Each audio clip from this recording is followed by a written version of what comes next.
I don't immediately pull over anymore when flashing red and blue lights appear behind my car on an empty road at night. I slow down, turn on my hazard lights, and keep driving until I reach a gas station, a truck stop, or anywhere with enough people around that someone would notice if something went wrong. I started doing that because of something that happened to me a few years ago on a rural stretch of Route 17 in upstate New York. Before that night, I assumed flashing lights automatically meant safety. After that night, I understood how little it actually takes for the wrong person to imitate authority, just well enough to make you doubt your own instincts. At the time, I was 27 and working as a junior architect for a small firm in Albany. Most of my work involved office renovations and small commercial projects, but every once in a while, I had to drive out to older buildings in smaller towns to measure rooms, photograph structural issues, and put together field notes before renovation drawings were started. One evening, in early November, I drove out to a town near Cobleskill to document an old municipal building that was being converted into a community centre. It should have been a simple job. The building manager was supposed to meet me there, let me into each room, and then I'd head back before dark. Instead, he misplaced a set of keys, and we lost nearly 40 minutes digging through a maintenance office that looked like it had been collecting broken lamps, filing cabinets, extension cords, and old paint cans since the 90s. By the time I finished the last measurements and packed my laser measurer, clipboard, and camera back into my trunk, it was after 10 at night. The drive back toward Albany followed a long stretch of Route 17 that cut through farmland and patches of forest before eventually connecting to busier roads. It's the kind of a highway that doesn't feel especially creepy during the day, but after dark, it turns into a completely different place. There are sections where you can go miles without passing a business, a gas station, or even a porch light. That night, the air had turned cold enough that everything beyond my headlights looked thin and brittle. The road itself was dry, but there was a faint haze hanging over the fields, and every reflective sign seemed too bright against all the empty dark around it. I kept my speed steady because deer crossings were common through that area, and I had already seen 2 sets of eyes flash in the tree line earlier that evening. I had the heater running low and the radio down just enough that I could still hear the hum of the tires and the occasional thud when I crossed uneven pavement. About 20 minutes into the drive, I noticed a pair of headlights appear behind me. That by itself meant nothing. Another car eventually catching up on a highway is normal. What started bothering me was the way those lights stayed at the exact same distance for several minutes. If I eased off the gas a little, the vehicle behind me slowed too. If I sped up just slightly, it matched me almost immediately. The road was dark enough that I couldn't make out the shape clearly, only that it seemed larger than a normal sedan. I remember glancing at the mirror a few extra times and thinking it was probably just someone else heading toward the interstate. Still, the longer it stayed there without passing, the more aware of it I became. A few miles later, red and blue lights suddenly flashed on behind me. My first reaction was simple confusion. I checked my speed and realized I was only going about 5 miles over the limit. Still, people get pulled over for minor things all the time. So I turned on my signal and started looking for a place where the shoulder was wide enough to stop safely. That section of Route 17 had a narrow shoulder and a shallow ditch along the side. So I kept moving slowly for maybe 20 seconds until I saw a gravel pull-off that looked like it was used by farm equipment. The vehicle behind me stopped about 20 feet back. From my mirror, it looked like a dark SUV with a light bar mounted on top. At first glance, it looked close enough to a police vehicle that I didn't question it. But even then, before the driver had stepped out, something about it felt slightly wrong. It was too plain. Most sheriff's vehicles I had seen in that region had clear markings, some reflective striping, or at least a department seal visible when headlights hit the side. This one just looked dark and blank. The driver's door opened and a man stepped out. He wore a dark uniform and carried a flashlight that he kept pointed toward the ground as he walked toward my car. As he got closer, I noticed the beam moved constantly, flicking over the pavement. My mirror, the back seat, and the inside of my car in quick, jerky motions, like his hand couldn't stay still. When he reached my window, he knocked once with his knuckle and said, "Roll it down." The tone caught my attention immediately. It wasn't calm or professional.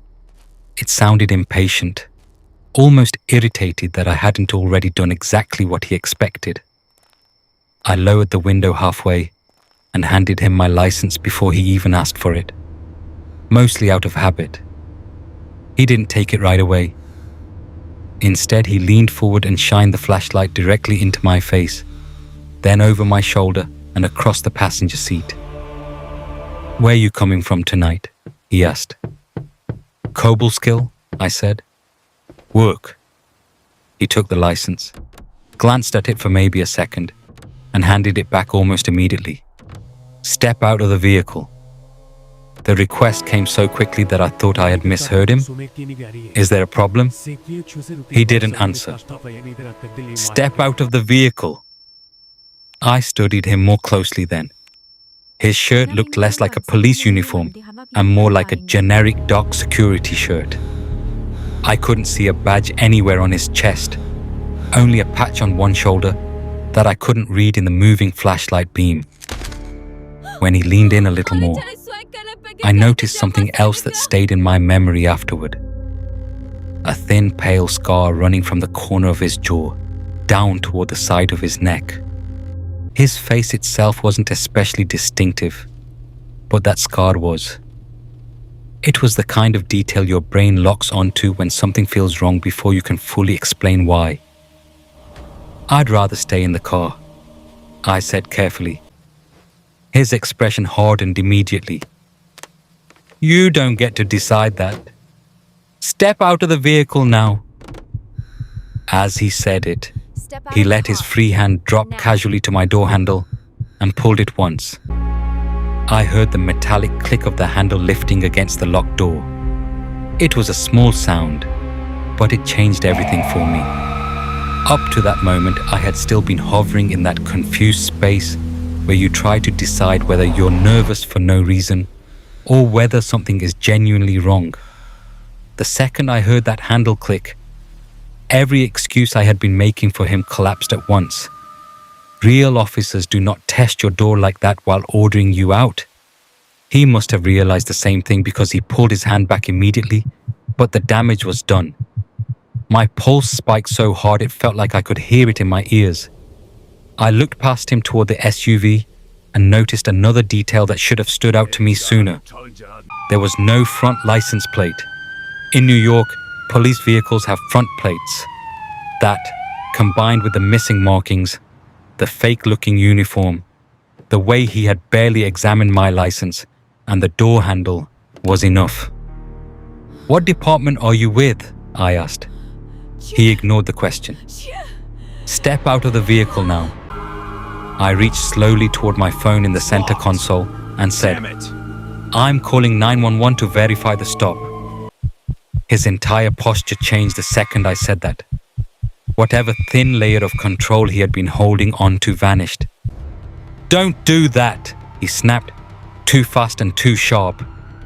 Real officers might get annoyed by a nervous driver, but they do not panic at the idea of dispatch confirming who they are. That reaction told me more than anything else had. I hit the call button anyway. The dispatcher answered, and I said as clearly as I could, "I've been pulled over on Route 17 near Cobleskill. by someone claiming to be a police officer. But I'm not sure he's legitimate. The man outside my window stepped back immediately. I could see his face more clearly then, in the light from my dashboard. And what scared me wasn't just that he looked angry. It was that he looked caught, like someone whose plan had gone off script. The dispatcher asked me for my location, my vehicle, and a description of the SUV behind me. As I answered, he moved toward the back of my car and out of my direct line of sight. I twisted in my seat just enough to keep him in the side mirror and saw him return to the SUV without getting in. He stood there by the open driver's door, staring at my car, deciding what to do next. "Units are being dispatched," the dispatcher said. "Stay on the line." That seemed to force a decision. He climbed into the SUV and turned the engine on. For one brief second, I thought he might just drive away. Instead, the red and blue lights flashed on again, and the SUV rolled slowly forward until it stopped only a few feet behind my bumper. That was enough for me. I told the dispatcher, "I'm leaving," and she immediately said, "Drive to the nearest populated location. Keep your hazards on, stay on the line." I put the car in drive and pulled back onto the road. The SUV followed immediately. For the next several minutes, it stayed directly behind me with the lights flashing, sometimes hanging back a little, sometimes rushing close enough that the glare filled my rear window and made it hard to see anything else. My hands were sweating so badly that the steering wheel felt slick, and I remember wiping one palm against my pants at a red light I was too afraid to stop fully at. The inside of the car had gotten hot from the heater and my own panic, but the glass felt cold when my arm brushed the driver's side window as I turned. I could hear the engine straining louder than normal because I was accelerating too quickly out of curves and then easing off again whenever I thought I might lose control. The dispatcher kept talking in a calm voice, asking me what landmarks I could see, whether there were any businesses ahead, whether the SUV was still directly behind me. I kept checking the mirror, half expecting him to ram me or try to force me off the road before I reached anything populated. A blue highway services sign finally appeared ahead with a truck stop symbol and a distance marker. I told the dispatcher and she said, "Head there." I don't think I have ever been so relieved to see fluorescent lighting in my life. As I got closer to the exit, the SUV stayed behind me, still flashing. But right as I turned down the ramp, the lights shut off. Completely. The road behind me dropped back into darkness so suddenly that it felt wrong in a different way. For a second, I could still make out the dark shape of the SUV by its headlights. And then it slowed, veered onto a smaller side road, and disappeared. I pulled into the truck stop lot too fast, tires crunching harder than they should have over the edge of the pavement, and stopped right near the entrance where a couple of semis and several pickup trucks were already parked. The building itself was brightly lit, with a diner attached on one side and rows of coolers visible through the glass. I stayed locked in the car until I saw two people inside look toward me. Then I grabbed my phone and practically ran to the door. A woman at the counter asked if I was okay before I even spoke. I just kept saying, "Someone pulled me over pretending to be police. He followed me here." The dispatcher stayed on the line until she knew I was inside and with other people. Two sheriff's deputies arrived within maybe 10 minutes, though it felt longer. The difference between them and the man on the road was obvious immediately. Marked vehicles, visible badges, body cameras, clear introductions, straightforward questions. I gave my statement once in the truck stop and then again outside near my car, while one deputy wrote notes and the other asked follow-up questions about the SUV, the lights, the uniform, the scar, and exactly what the man had said. When I mentioned the door handle, both deputies got noticeably more serious. One of them asked whether the man had ever shown a badge or given a name. I said no. The deputy nodded once, like that confirmed something he had already suspected. They drove back with me to the gravel pull-off where the stop had happened so they could document the location. Standing there again with actual sheriff's lights reflecting off the ditch and the edge of the road, I could see even more clearly how isolated it was. No nearby houses, no security cameras, no other traffic at that moment. If I had stepped out of the car, no one would have seen it. One deputy used a flashlight to look over the gravel where the SUV had been parked. Thank God. After maybe a minute, Help, I need he help. called the other deputy over. Where am I? They crouched going near the on? shoulder, and one of them finally picked something up from the ground with a She gloved looks hand. terrified. Even before I knew what it was, the way they looked at each other made my stomach drop. It was a heavy-duty zip tie, the thick kind used like temporary restraints. It wasn't broken, just dirty from the gravel, and one end was bent slightly, like it had been gripped in a hand or shoved into a pocket too quickly. I saw him. He had I the box. remember one Look at deputy this map. holding it This is up in the exactly beam where of the his tunnel is. flashlight You have to believe and me. saying, Let's calm down, man. more to the We're other listening, go deputy on. than to me. That's not something you fumble on a routine stop.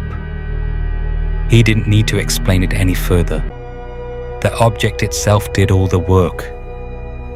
Until then, there had still been a tiny part of me trying to frame the whole thing as a frightening encounter that maybe could have ended with intimidation, robbery, something less personal than what my mind kept suggesting.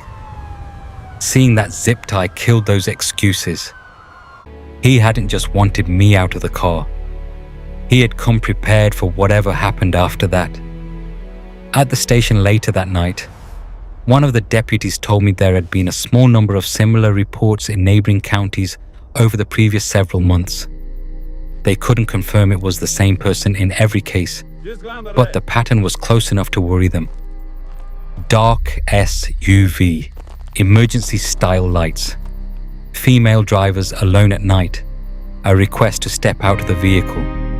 In one case, the driver had refused and kept going until she reached a gas station. In another, the impersonator had left as soon as the victim said she was calling 911. That didn't make me feel better. If anything, it made it worse, because it meant he had probably practiced this more than once. It also meant he understood exactly how much fake authority he needed to use before fear and confusion did the rest for him. I barely slept for weeks after that. Every drive after dark felt different. I checked my mirrors too often. I started leaving work earlier whenever I could. I bought a dash cam, then another one for the rear window because one camera suddenly didn't feel like enough. The detective assigned to the case called me twice for follow-up questions, No, I can't believe it's mostly happening about again. the It's scar, just too much. the uniform, and whether I could identify the voice if I heard it again. The thing I remembered most clearly about the voice was that it never sounded like a trained officer. It sounded like a man doing an impression of control and getting angry whenever he had to go off script. They never gave me a name, and as far as I know, they never caught him. The part that stays with me the most isn't even the chase. It's that little metallic click of the locked door handle. That was the exact instant the entire situation revealed itself for what it really was. If my door had been unlocked, he might have yanked it open before I even understood what kind of stop I was in. If I had been more worried about seeming cooperative than about verifying who he was, I might have stepped out onto the shoulder by reflex. If I had been on a road with no signal at all, I might not have reached 911 in time to make him panic. There are too many small things that had to go right for me that night. And I think about that more often than I'd like to admit. Even now, years later, I don't argue with people who say they feel rude driving a little farther before stopping for an unmarked vehicle at night. Rude is not the word that matters. Alive is. I still remember that scar on his jaw, the restless flashlight beam, the blank side of the SUV, and the way those lights shut off the second he realized I was close to witnesses. And every time I see red and blue flashing behind me on a dark road, I think first about the man who wore just enough of a uniform to make me question myself, and how close I came to opening the door for him.